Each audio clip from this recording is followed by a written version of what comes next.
योगिताताई खूप बुद्धिमान स्त्री होत्या. त्या त्यांच्या 2 मुलांसोबत आणि 2 सुनांसोबत राहत होत्या. योगिताताईंच्या पतींना जाऊन आता 5 वर्ष झाली होती आणि त्यांचं वय पण आता होत आलं होतं. त्या खूप हुशार आणि त्याच हुशारपणाने आज त्यांचं घर त्यांनी एकत्र ठेवलं होतं. परंतु त्यांना हळूहळू वाटायला लागलं, की आता त्यांच्याकडे खूप थोडे दिवस राहिले आहेत. त्यांची तब्येत खराब वाटू लागली आहे. त्यामुळे त्यांनी त्यांच्या दोन्ही पण मुलांची आणि सुनांची काळजी वाटू लागली. त्यांचा विचार होता की जोपर्यंत मी जिवंत आहे तोपर्यंत त्या आपल्या प्रॉपर्टीची समान वाटणी दोघांच्या नावावर करावी. कारण त्यांच्या निधनानंतर दोघा भावांमध्ये भांडणं होऊ नये, त्यांचं जीवन सुरळीत जावं. परंतु एका बाजूने त्यांना या गोष्टीचं टेन्शन होतं की आतापासूनच जर प्रॉपर्टी दोन्ही पण मुलांच्या नावावर केली तर हे दोघं आपल्याला सांभाळणार नाहीत, आपल्याला तसंच वाऱ्यावर ठेवतील. त्यामुळे त्यांचं म्हातारपण खूप वाईट पद्धतीने जाईल.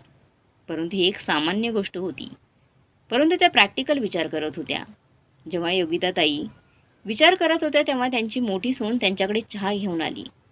त्यांची सून चहा घेऊन आली आणि त्या आपल्या सुनेला म्हणाल्या की आपण दोघीजण माझ्या रूममध्ये जाऊन चहासोबत पिऊ.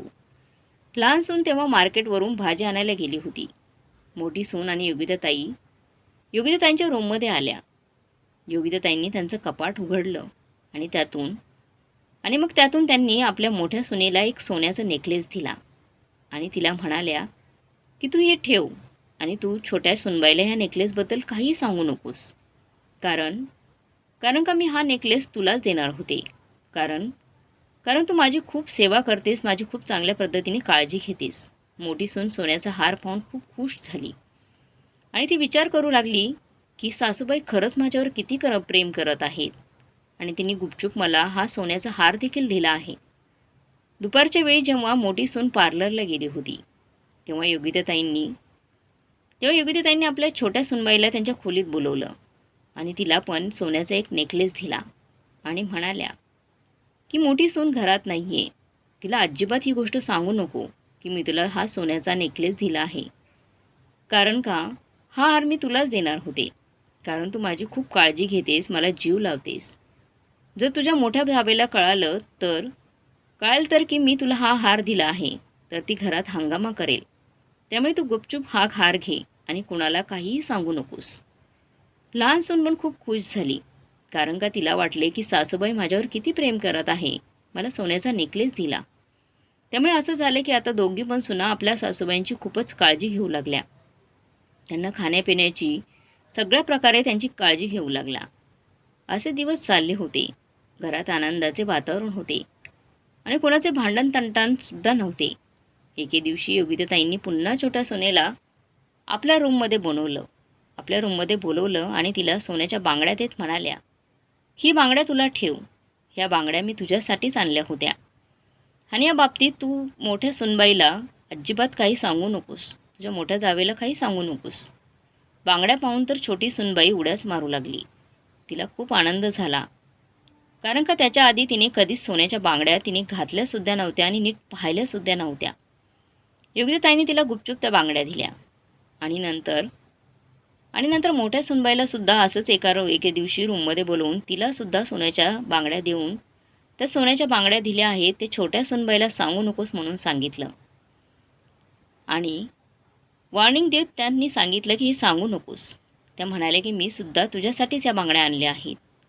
मोठी सून पण खूप खुश झाली. जेवढे आपण सासूबाईंची सेवा करू तेवढंच आपल्याला सासूबाईकडून अजून नवीन काही पण मिळू शकतं. म्हणून ते त्यांना जीव लावू लागल्या आणि त्यामुळे त्या दोघी उत्साहाने आपल्या सासूबाईंची सेवा करू लागल्या, काळजी घेऊ लागल्या. दोन्ही पण सुना खूप खुश होत्या. कारण आता त्यांना नेकलेस आणि बांगड्या मिळाल्या होत्या आणि सासूबाईंची तन मन सगळ्या प्रकारची सेवा करू लागल्या होत्या दोघीही. त्यामुळे आता त्यांची तब्येत ठीक होऊ लागली होती. आपल्या नवऱ्यापेक्षा आपल्या सासूबाईला त्या जास्त किंमत देऊ लागल्या होत्या. सकाळ संध्याकाळ आपल्या सासूची उषा पायथ्याशी राहू लागल्या. कारण की सासूबाई अजून आम्हाला काहीतरी सोनं देतील. दोन्ही सुनांनी पण आपापल्या नवऱ्याला सांगून ठेवलं होतं की सासूबाईने आम्हाला हा दागिना दिला आहे. त्यामुळे त्यांचे नवरे पण खुश होते. त्या दोघांना वाटत होतं की आपली आई माझ्याच बायकोची जास्त काळजी करत आहे आणि प्रेम करत आहे. असेच एक दिवस योगिताताईंनी आपल्या छोट्या मुलाला आपल्या छोट्या मुलाला रूममध्ये बोलवलं आणि त्यांनी 20 लाखांची एफ-डी त्याला देत म्हणाल्या की ही एफ-डी तुझ्यापाशी राहू दे आणि ह्याची नॉमिनी पण तूच आहेस. हे सगळे पैसे तुझे आहेत आणि मी ही एफ-डी तुलाच देणार होते. आणि हो, तुझ्या मोठ्या भावाला यातलं काहीच सांगू नको, कारण त्याला यातलं काहीच माहिती नाही. आपण गुपचूप बँकेमध्ये जाऊ आणि आपण यातील पैसे तुझ्या अकाउंटमध्ये ट्रान्सफर देखील करू. छोटा मुलगा पण खूप खुश झाला. तो पण विचार करू लागला की आईचं माझ्यावर किती प्रेम आहे, किती विश्वासाने मला आईने 20 लाखाची एफ-डी माझ्या नावावर केली आहे. माझी आई लाखात एक आहे. आणि 10-15 दिवस गेल्यानंतर आईने पुन्हा त्यांनी आपल्या मोठ्या मुलाला सुद्धा खोलीमध्ये बोलवलं आणि त्याला सुद्धा 20 लाखाची एफ-डी दिली आणि म्हणाल्या की ही एफ-डी मी तुझ्यासाठीच केली होती आणि याचा नॉमिनीसुद्धा तूच आहे. हे सगळे पैसे तुझे आहेत. परंतु तू हे तुझ्या छोट्या भावाला अजिबात सांगू नको. त्याला याबद्दल काहीच माहिती नाही. नाहीतर तो विनाकारण भांडण करेल. आणि हो, हे सगळे बाहेर गेले आहे ना, तर आपण दोघे गुपचूप जाऊन हे पैसे तुझ्या अकाउंटवर ट्रान्सफर करू. आता दोन्ही सुना आपल्या सासूबाईंची एवढी छान पद्धतीने सेवा करत होत्या की जणू काही योगिताताई त्या घरातील महाराणी साहेब आहेत. योगिताताई पण हे पाहून खुश होत्या. त्या आपल्या मुलांना आणि सुनांना सारखं सांगत होत्या की असंच प्रेमाने तुम्ही राहावा, अजिबात भांडणं करू नका. माझं काय, उद्या बरं वाईट झालं तर तुम्ही प्रेमाने राहा. तुम्हीच तर एकमेकांचा आधार आहात. तुम्हीच एक दुसऱ्याचा आधार आहात. कोणाच्या ऐकण्यात भांडणं करू नका. पैशांमुळे दोन्ही भावात भांडणं होऊ देऊ नका. आणि ते चौघे पण योगिताताईंचं बोलणं ऐकत होते. त्यांना वाटत होतं की योगिताताईंच्या बोलण्यावर आपण तसं वागल्यावर योगिताताई आपल्यावर खुश होऊन आणखीन काहीतरी, जी प्रॉपर्टी आहे त्यातील आपल्याला आणखी काहीतरी देतील. त्यामुळे दोन्ही सुना आणि दोन्ही मुलं खूप प्रेमाने त्यांच्याशी राहू लागले. दोघे पण आपापले कामे उरकून एकमेकांशी मदतसुद्धा करू लागले. दोन्ही सुनांना असं वाटत होतं की दोघी जण सख्या बहिणी आहेत. नंतर योगिताताई आपल्या छोट्या सुनबाईला आणि मोठ्या सुनबाईला एक कानातले झुमके देतात आणि ह्याबद्दल सुद्धा पुन्हा पहिल्यासारखंच एकमेकांना काही कळू न देण्याचं वचन ते घेतात. आणि त्यांच्या कपाटात जेवढे पैसे होते त्यातले असेच थोडे करून त्यातले निम्मे पैसे कधी छोट्या मुलाला तर कधी मोठ्या मुलाला ते त्यांच्या सोयीनुसार देत होत्या. आणि ह्या गोष्टीसुद्धा एकमेकांना सांगायच्या नाहीत असं पण ते त्यांना बजावून सांगत होत्या. असंच काही वर्षांचा काळ गेला. आता मोठ्या मुलाकडे आणि छोट्या मुलाकडे सेम पैसे त्यांनी दिले होते. आणि लहान सुनेकडे आणि मोठ्या सुनेकडे सुद्धा दोघींकडे सेम दागिने दिले होते. एक दिवस अचानक वयामानानुसार योगिताताईंची तब्येत आणखी खूप खराब होऊ लागली. त्यांना रक्ताची उलटी येत होती. योगिताताईंनी आपल्या मुलांना आणि सुनेला जवळ बोलावून म्हणाली की मी आता खूप दिवस जगू शकत नाही. माझ्या हातात जाण्याची वेळ आली आहे. दोन्ही मुलं आपल्या आईसाठी पळत डॉक्टरकडे घेऊन गेले आईला. परंतु डॉक्टरांनी सांगितलं की आता तुमची आई शेवटच्या स्टेपला आहे. डॉक्टर म्हणाले की आता तुम्ही आईची जेवढी सेवा करू शकाल तेवढी सेवा करा, कारण आता कोणत्याही प्रकारची ट्रीटमेंट करून काही उपयोग नाही. आता योगिताताईंना कळाले होते की आता जर त्या कमकुवत बनल्या तर शेवटच्या क्षणी त्यांना त्रास होईल. त्यामुळे योगिताताईंनी विचार करू लागल्या. त्यामुळे त्यांनी त्यांच्या दोन्ही सुनांना आणि मुलांना असं दाखवलं की माझ्यापाशी अजून खूप दागिने आहेत, खूप पैसे आहेत, जे मला अजून तुमच्यात वाटून करून द्यायचे आहे.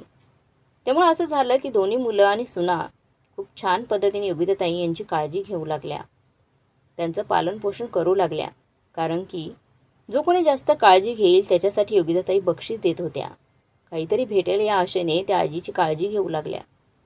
एवढे 2 वर्ष देत आल्या आहेत तर मग अजून पण देणारच आहेत त्या. आणि जेव्हा योगिताताई अंतिम श्वासावर आल्या तेव्हा त्यांनी त्यांची चावी त्यांच्या मुलांना आणि सुनांना दिली. त्यांच्या कपाटाची चावी मुलांना आणि सुनांना दिली आणि म्हणाल्या की माझ्यापाशी आता जेवढं आहे ते त्या कपाटामध्ये पडलं आहे. माझं जेव्हा तुम्ही अंतिम संस्कार कराल तेव्हा तुम्ही जाऊन त्या कपाटात काय आहे ते पहा आणि एकमेकांमध्ये राहिलेलं ते वाटून घ्या. दोन्ही पण मुलं विचार करू लागले की आईने आधीच आम्हाला खूप दागिने आणि पैसे व्यवस्थितपणे दिलेले आहेत, तर मग हे सुद्धा आम्ही दोघं खुशीने वाटून घेऊ शकतो जे आईने कपाटात ठेवलं आहे. जेव्हा योगिताताई देवाघरी गेल्या, काही दिवसानंतर योगिताताई देवाघरी गेल्या आणि जेव्हा योगिताताईंचा अंतिम संस्कार करून ते चौघेजण घरी आले तेव्हा दोन्ही मुलांनी विचार करून ते कपाट उघडायचा विचार केला.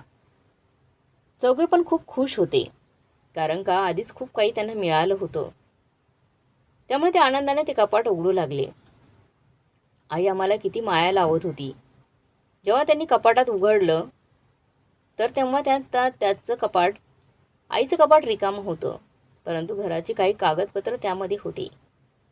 योगिताताईंच्या पतीने दोन्ही पण घरे सारखी बनवली होती.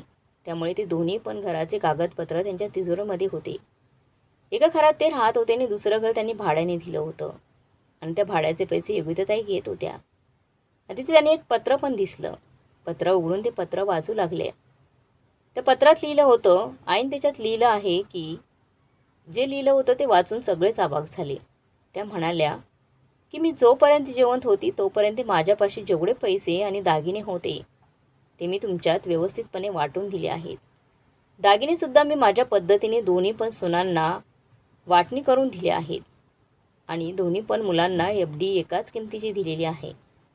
परंतु मी ही गोष्ट तुम्हा दोघांना एकमेकांना सांगू नको म्हणून सांगितलं होतं, कारण का तुम्हा दोघांना वाटेल की आई फक्त एकावरच प्रेम करत आहे आणि त्यामुळे तुमच्या भांडणं होऊन तुम्ही माझी सेवा करू शकला नसतात, माझी काळजी घेऊ शकला नसतात. त्यामुळे माझ्या सेवेसाठी मी हा प्लॅन केला होता, जेणेकरून माझं वृद्धापकाळ व्यवस्थित जाईल आणि माझा हा प्लॅन खूप छान पद्धतीने सक्सेस झाला. माझ्या मुलांनी आणि सुनांनी माझी खूप छान पद्धतीने सेवा केली, माझा शेवट केला. पण बाळांनो, आता माझ्याकडे तुमच्या दोघांना देण्यासाठी काहीच नाही आहे. जर मी तुम्हाला आधीच सांगितलं असतं तर तुम्हाला तुमच्या आईची किंमत कधीच कळाली नसती. तुम्ही मला वाऱ्यावर सोडून दिलं असतं किंवा माझी चांगल्या प्रकारे काळजी घेतली नसती जशी तुम्ही आत्ता घेतली आहे. कमीत कमी पैशांच्या लालचीमुळे तरी तुम्ही माझी मनापासून सेवा केलीत. आणि हो, कपाटामध्ये घराचे 2 पेपर्स आहेत. हे आपण जे राहतो ते घर मी मोठ्या मुलाच्या नावावर आणि साईडला जे घर आहे, बाजूचे जे घर आहे ते छोट्या मुलाच्या नावावर केलं आहे. मला माहीत आहे तुम्ही दोघे खूप दिवस एकत्र राहू शकत नाही, कारण का प्रत्येकाला आपला घर प्रपंच असतो, पुढे जाण्याची आस असते. त्यामुळे दोघांनी जरी वेगळं राहिलं तरी मला काही अडचण नाही आहे. परंतु हो, प्रेमाने राहावा, भांडणं करू नका. एका घरात नाही राहिला तरी चालेल, पण मदतीला नक्की जावा आणि कधीच भांडणं देखील करू नका. त्यामुळे आपापल्या बायकाला घेऊन आपापला प्रपंच सुरू ठेवा. शेजारी असणाऱ्या भाडेकरांना जरासा वेळ देऊन त्याला ते घर खाली करायला सांगा. आणि हो, प्रेमाने राहा आणि तुमच्या मनात असं कधीच येऊ देऊ नका की आईने एकाला कमी आणि एकाला जास्त दागिने किंवा पैसे दिले आहेत. परंतु तसं काही नाही. मला दोघेही सारखे आहेत. मी दोघांना पण समान वाटण्या करून दिल्या आहेत. मी दोघांना पण 1-1 रुपया योग्य दिलेला आहे आणि दागिनेसुद्धा मी एकाच किमतीचे आणि एकाच वजनाचे घेतले होते. त्यामुळे सुनांचं पण दागिने सेमच असतील. मी तुमच्या दोघांना सुद्धा समान प्रेम करत होती. दोघांही माझ्यासाठी सारखेच होते. आई कधीच आपल्या मुलांच्या प्रेमात वाटणी करत नसते. असे केल्यामुळे तुमच्या भावाभावात कधीच भांडणं झाली नाहीत आणि इथून पुढेही तुमच्यात कधीच भांडणं होऊ देऊ नका आणि तुमच्या दोघात एकमेकांबद्दल राग पण निर्माण झाला नाही. पत्र वाचून झाल्यावर त्यांना समजले की आपली आई योगिताताई किती हुशार होत्या, किती समजूतदार होत्या आणि किती टॅलेंटेड होत्या आणि किती बुद्धिमान होत्या हे त्यांना समजलं आणि आपली आई सगळ्यांना समान प्रेम करत होती हे देखील समजलं. तर मग मित्रमैत्रिणींनो, योगिताताईंनी केलेली प्रॉपर्टीची वाटणी तुम्हाला कशी वाटली कमेंट बॉक्समध्ये नक्की कळवा आणि कथा चांगली वाटली असेल तर लाईक, शेअर, सबस्क्राईब नक्की करा. धन्यवाद.